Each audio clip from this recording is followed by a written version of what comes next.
नवम क्लास के गद्य खंड दो बैलों की कथा, जो हिंदी साहित्य के कथा सम्राट एवं उपन्यास सम्राट प्रेमचंद के द्वारा लिखित कहानी है।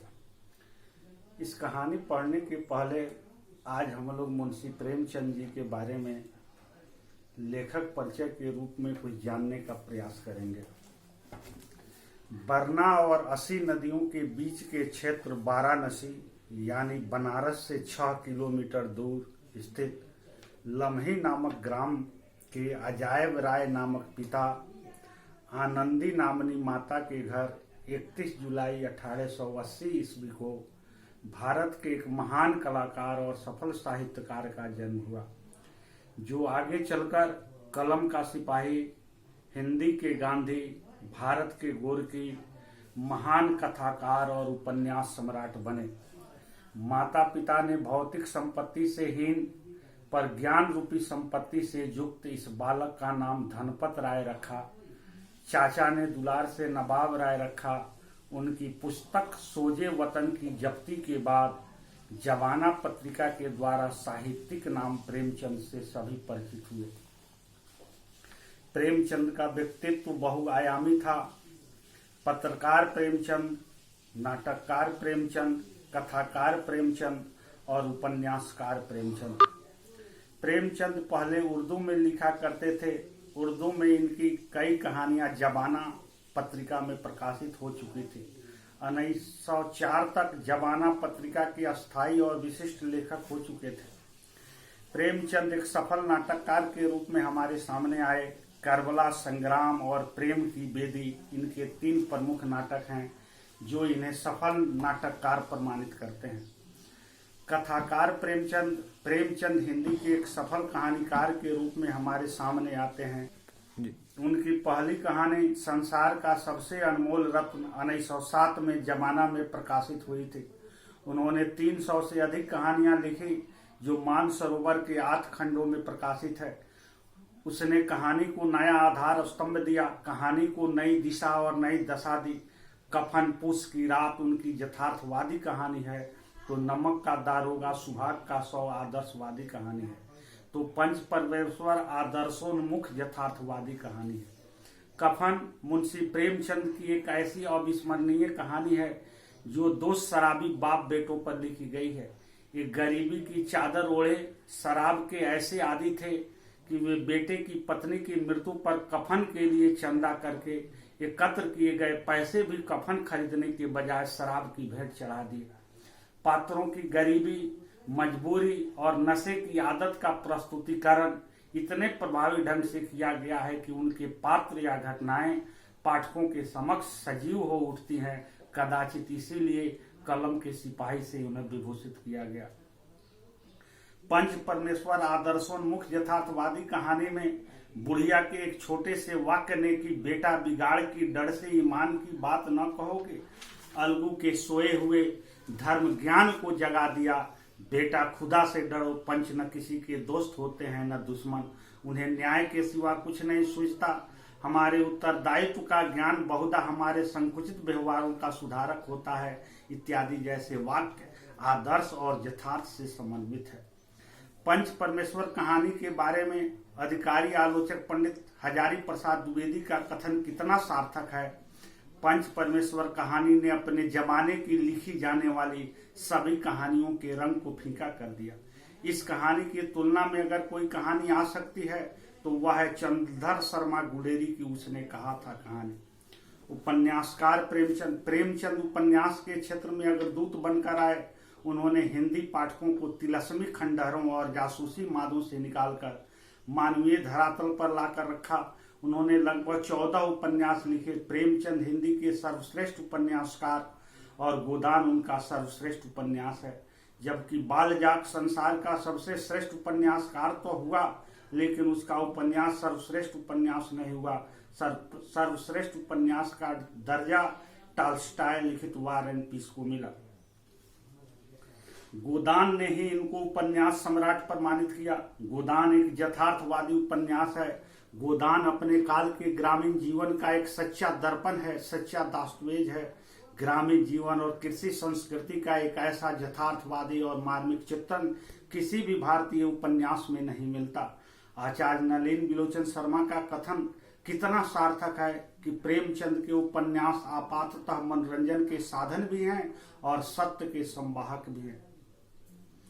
स्वयं प्रेमचंद के उपन्यासों में भी गोदान उसका अपवाद है, वह मात्र सत्य का संवाहक है। राष्ट्रभक्त प्रेमचंद सच्चे अर्थों में राष्ट्रवादी थे। भारतीय स्वतंत्रता संग्राम के सफल साहित्यिक योद्धा थे। उनका हृदय राष्ट्र प्रेम से भरा हुआ था। उनकी अभिलाषा अंग्रेजों की गुलामी से देश की मुक्ति थी। 1930 में बनारसी दास चतुर्वेदी को लिखे गए पत्र से उनकी अभिलाषा व्याप्त प्रकट होती है। मेरी अभिलाषा बहुत सीमित है। इस समय सबसे बड़ी अभिलाषा यही है कि हम अपने स्वतंत्रता संग्राम में सफल हों। मैं दौलत और शोहरत का इच्छुक नहीं हूँ। खाने को मिल जाता है, मोटर और बंगले की मुझे हविश नहीं है। हाँ, यह जरूर चाहता हूँ कि 2-4 उच्च कोटि की रचनाएं छोड़ जाऊं, लेकिन उसका उद्देश्य भी स्वतंत्रता प्राप्ति हो। उन्होंने गबन जैसा उपन्यास राष्ट्र को दिया जिसमें भारतीय स्वतंत्रता संग्राम की सच्ची तस्वीर है। उन्होंने देवी दिन जैसे राष्ट्रभक्त पात्र की सर्जना की जो दहाड़ कर कहता है कि जिस देश में हम रहते हैं, जिसका अन्न जल हम खाते पीते हैं, उसके लिए इतना भी नहीं कर सके तो जीने को धिक्कार है। प्रेमचंद ने अतीत गौरव का पुराना राग नहीं गाया और न भविष्य की हैरत अंगेज कल्पना ही की थी। वे ईमानदारी के साथ वर्तमान काल की अपनी वर्तमान अवस्था का विश्लेषण करते रहे। हिंदी साहित्य उद्भव और विकास में अधिकारी आलोचक आचार्य हजारी प्रसाद द्विवेदी ने लिखा कि अगर आप उत्तर भारत की समस्त जनता का आचार विचार, हाव भाव, रहन सहन, आशा आकांक्षा, सुख दुख और सूझबूझ जानना चाहते हैं तो प्रेमचंद से उत्तम परिचायक आपको दूसरा नहीं मिल सकता। मानवतावादी प्रेमचंद सही अर्थों में मानवतावादी थे। मानवता के प्रति उनका गहरा लगाव था। अपने देश और अपनी धरती के जन के साथ साथ दलित मानवता के प्रति गहरा लगाव प्रेमचंद की एक ऐसी विशेषता है जो उन्हें चीन के लू सुन और रूस के गोरकी के साथ बैठाती है। सबसे बड़ा आश्चर्य तो यह है कि ये तीनों कथाकार एक ही समय एक ही विचारधारा को लेकर पैदा हुए थे और सबसे बड़ी चौंकाने वाली बात तो यह है कि ये तीनों मानवतावादी लेखक एक ही समय 1936 में इस धराधाम को छोड़कर चले गए।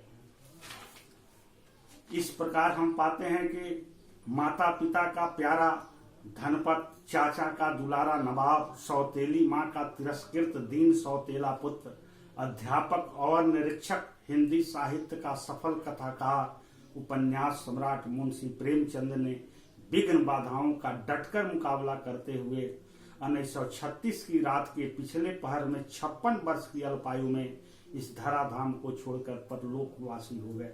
उनके संबंध में यह कहना अक्षरशः सत्य होगा कि टूट गया वह सितारा जो गगन को प्यारा था, मुश्किलें जितनी भी आई कभी नहीं वो हारा था। इन्हीं शब्दों के साथ अपनी श्रद्धांजलि उस महामानव को अर्पित करता हूँ।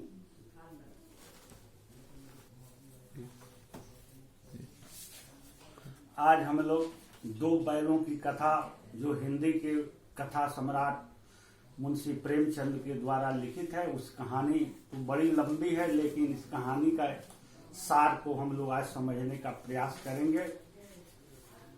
प्रेमचंद की गणना इस युग के महान कथाकारों में होती है। प्रेमचंद साहित्य को सामाजिक परिवर्तन का सशक्त माध्यम मानते थे। प्रेमचंद के कथा साहित्य का संसार बहुत व्यापक है। 2 बैलों की कथा प्रेमचंद की प्रसिद्ध कहानियों में से एक है। इसके माध्यम से प्रेमचंद जी ने कृषक समाज और पशुओं के भावनात्मक संबंधों का वर्णन किया है। इस कहानी में उन्होंने यह बतलाया है कि स्वतंत्रता सहज में नहीं मिलती, उसके लिए बार बार संघर्ष करना पड़ता है। स्वतंत्रता की देवी की लपलपाती जिह्वा को रक्त की प्यास चाहिए, रक्त की प्यास से बुझानी पड़ती है। इसलिए कहा भी गया है कि आजादी है बुनियाद चीज, सब कुछ है तरु डाली पत्ते, आजादी है बुनियाद चीज। इसलिए वेद गीता कुरान दुनिया ने लिखे स्याही से, लेकिन लिखा इतिहास रुधिर की धार से। इस कहानी का 2 बैलों की कथा कहानी के के मुख्य दो पात्र, दो बैल हैं, हीरा और मोती। दोनों बैल झूरी किसान के हैं। झूरी उनकी अच्छी देखभाल करता है, वह भी झूरी का काम मन से करते हैं। दोनों बैलों में घनिष्ठ मित्रता है। एक बार झूरी ने हीरा और मोती को अपने साले के साथ अपनी ससुराल भेजने का निश्चय किया। उन्हें यह पसंद नहीं आया। रात को दोनों पगहा उड़ाकर भाग गए। सुबह झूरी के घर पहुंच गए। झूरी ने उन्हें फट से गले लगा लिया। गांव के बच्चे उनके स्वागत में तालियां बजाने लगे, पर झूरी की पत्नी को यह पसंद नहीं आया। उसने गुस्से में आकर उन्हें सूखा हुआ भूसा खाने को दिया। दूसरे दिन झूरी का साला फिर उन्हें ले गया। घर पहुंचकर उन्हें मोटी रस्सी से बांधा और सूखा चारा डाल दिया। बैलों का ऐसा अपमान कभी न हुआ था। हल में जोते जाने पर बैलों ने कदम भी नहीं बढ़ाया। उनकी खूब पिटाई हुई। मोती चाहता था कि विरोध करें, पर हीरा ने उसे समझाया। अब रोज उनको जोता जाता और पिटाई होती। रात को परिवार की एक छोटी लड़की उन्हें चुपके से रोटी खिला जाती। एक दिन रात को उस लड़की ने उन्हें चुपचाप खोल दिया और वे भागे, पर वे उससे बहुत आगे निकल गए। दोनों भूखे बैल एक मटर के खेत में घुस गए, भर पेट खाया और मस्ती करने लगे। एक सांड को अपनी ओर आते देखकर फिर भागे, फिर एक मटर के खेत में घुस गए, पर इस बार पकड़े गए। उन्हें काजी हाउस में कैद कर लिया गया और वहां खाने को कुछ नहीं मिला। और भी अनेक पशु वहां थे, भूखे प्यासे मुर्दों के समान पड़े हुए थे। रात को दोनों ने मिलकर दीवार तोड़ी और सभी अधमरे जानवरों को वहां से मुक्त कर दिया गया। हीरा का बंधन नहीं खुल पाया, इसलिए भी मोती भी वहीं रहा। सुबह उनकी खूब मरम्मत हुई और मोती को भी बांध दिया गया। सप्ताह भर में उनकी हड्डियां निकल आई। नीलामी में उन्हें कसाई ने खरीद लिया। दोनों दुर्बल थे, डर से कांप रहे थे। चलते चलते उन्हें रास्ता कुछ परिचित सा लगा। वे समझ गए कि यह उनके घर की राह है। वे दौड़कर झूरी के घर अपने स्थान पर आ गए। बैलों को देखते ही झूरी ने उन्हें प्यार किया। तभी कसाई आया। दोनों में बहस हुई। मोती ने उस पर एक सिंग चलाया और वह भागा। मोती ने पीछा किया और उसे गांव से बाहर कर दिया। वे अपने स्थान पर खुश थे। उन्हें झूरी ने खली भूसा चोकर था दाना आदि खाने को दिया। गांव में उत्सव हो गया। झूरी की पत्नी ने भी उसका स्वागत किया। इस कहानी में यह बताने का प्रयास किया गया है कि गधे के बारे में एक चर्चा, जितना चाहो गरीब को मारो, चाहे जैसी खराब सड़ी हुई घास सामने डाल दो, उसके चेहरे पर कभी असंतोष की छाया भी नहीं दिखाई देती। बैसाख में चाहे एक आध बाल गुलेल कर लेता हो, पर हमने तो कभी खुश होते नहीं देखा। उसके चेहरे पर एक अस्थायी विषाद अस्थायी रूप से छाया रहता है। इस उद्धरण के द्वारा मुंशी प्रेमचंद जी बताना चाहते हैं कि गधा सुख दुख में समान रहता है, हानि में दुखी नहीं होता, लाभ होने पर खुश नहीं होता। ये गुण ऋषि मुनियों में पाए जाते हैं। यही नहीं, वह सदा शांत, सहनशील और संतुष्ट दिखाई देता है, कभी किसी की शिकायत नहीं करता। इसीलिए उसकी तुलना ऋषि मुनियों से की गई है। इस कहानी में मुंशी प्रेमचंद जी ने यह बताने का प्रयास किया है कि सद्गुणों के अनादर का तात्पर्य अच्छे गुणों की कदर न करना। मनुष्य गधे के सद्गुणों का अनादर करता है। गधे में संतोष, सहनशीलता, सुख दुख और हानि लाभ में समभाव जैसे सद्गुण है, फिर भी मनुष्य उसे बेवकूफ मानता है। विग्रह का अर्थ लड़ाई होता है। हीरा मोती में घनिष्ठता थी, प्रेम थी, इसलिए उनमें विग्रह हो ही नहीं सकता। वे तो प्यार में सिंह मिला लेते थे, जैसे दो मित्र घनिष्ठता में धौल धपा करने लगते हैं।